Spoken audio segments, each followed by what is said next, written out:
اعوذ باللہ من الشیطان الرجیم، بسم اللہ الرحمن الرحیم، اللہم صلی علی محمد وآل محمد۔ مومنین کرام، جیسا کہ آپ جانتے ہیں کہ گزشتہ کچھ دنوں سے ہم نماز کے احکامات بیان کر رہے ہیں۔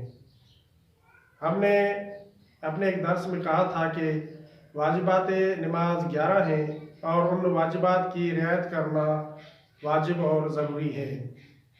ان واجبات میں سے ایک واجب امر تشہد ہے۔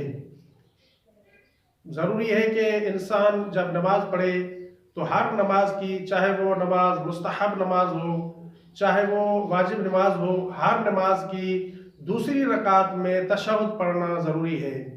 اسی طرح سے نماز مغرب کی تیسری رکعت میں اور نماز ظہر، عصر اور عشاء کی چوتھی رکعت میں تشہد پڑھنا ضروری ہے۔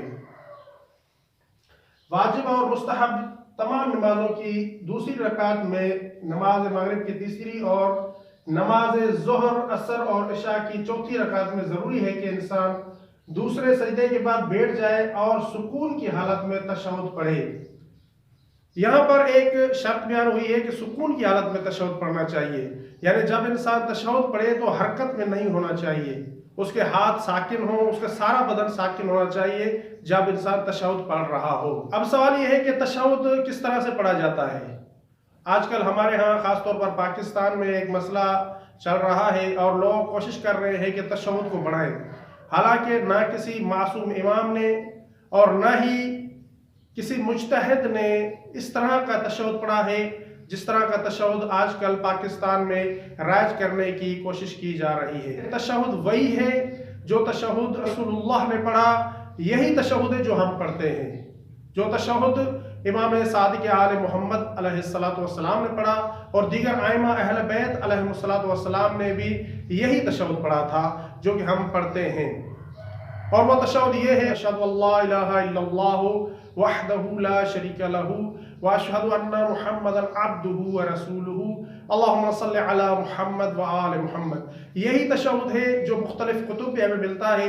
ائمہ اہل بیت علیہ السلام بھی یہی تشہد پڑھا کرتے تھے، اس کے علاوہ کوئی اور تشہد ائمہ اہل بیت علیہ السلام نہیں پڑھتے تھے۔ یہ ایک سازش ہے، مسلمانوں کو خاص طور پر مومنین کو متوجہ رہنا چاہیے کہ دشمن مختلف حربوں سے سازش کر رہا ہے محبان اہل بیت کو مختلف دھڑوں میں تقسیم کرنے کی۔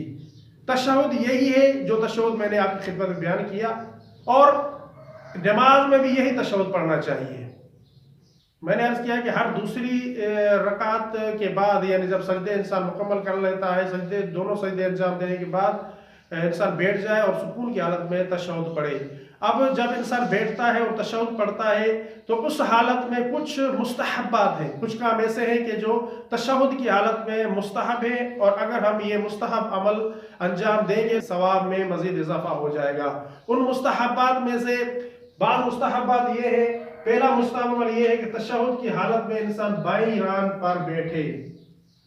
دوسرا مستحب عمل دائیں پاؤں کی پشت کو بائیں پاؤں کے تلوے پر رکھے، اور ہم اسی طرح ہی کرتے ہیں اور یہ مستحب عمل ہے۔ تیسرا مستحب عمل یہ ہے کہ تشہد سے پہلے الحمدللہ کہے یا کہے بسم اللہ وباللہ والحمدللہ وخیر الاسماء۔ یہ مستحب دعائیں ہیں، اگر ہم ان دعاؤں کو تشہد سے پہلے پڑھیں گے تو ہمارے ثواب میں مزید اضافہ ہو جائے گا۔ اس کے بعد ہاتھ رانوں پر رکھیں، انگلیاں ایک دوسرے کے ساتھ ملا کر رکھیں، اپنے دامن پر نگاہ ڈالیں۔ بعض اوقات مومنین ہم سے سوال کرتے ہیں کہ مولانا صاحب، جب ہم نماز پڑھتے ہیں اور تشہد میں جاتے ہیں تو ہمیں کہاں دیکھنا چاہیے؟ سوال کیا جاتا ہے کہ تشہد پڑھتے وقت کیا ہم سجدہ گاہ کی طرف دیکھیں یا اپنے دامن میں دیکھیں؟ مستحب یہ ہے کہ آپ اپنے دامن میں نگاہ رکھیں جب آپ تشہد پڑھ رہے ہوں۔ اور ایک اور مستحب جو میں نے آپ کی خدمت میں بیان کیا، انگلیاں ملی ہوئی ہوں اس طرح سے۔ بعض لوگ اس طرح سے انگلیاں رکھتے ہیں، اس طرح نہیں رکھنی چاہیے، بلکہ انگلیوں کو ملا کر اپنے دونوں زانوؤں پر رکھ کے بیٹھیں۔ اس کے بعد تشہد میں صلوات کے بعد کہیں وَتَقَبَّلْ شَفَاعَتَهُ وَارْفَعْ دَرَجَتَهُ۔ یہ بھی ایک مستحب عمل ہے۔ جب آپ تشہد پڑھتے ہیں اشہد ان لا الہ الا اللہ وحدہ لا شریک لہ واشہد ان محمدا عبدہ ورسولہ اللہم صلی علی محمد وآل محمد. اس کے بعد مستحب ہے کہ آپ کہیں وتقبل شفاعتہ وارفع درجتہ. یہ ایک مستحب عمل ہے. تشہد کی حالت میں خواتین کو کس طرح بیٹھنا چاہیے؟ اس سلسلے میں آیت اللہ علیہ سیستانی فرماتے ہیں مستحب ہے کہ خواتین اب تشہد پڑھتے وقت اپنی رانیں ملا کر رکھیں. رانوں کو ملا کر رکھنا یہ خواتین کے لیے مستحب ہے. اگر کسی مومن کا کوئی شرعی سوال ہو تو ہم نے اپنا واٹس ایپ نمبر دے دیا ہے. آپ واٹس ایپ نمبر پر سوال لکھ کر بھیجیں، انشاءاللہ ہم آپ کے سوال کا جواب دیں گے. وما علینا الا البلاغ المبین. اللہم صلی علی محمد وعلی محمد.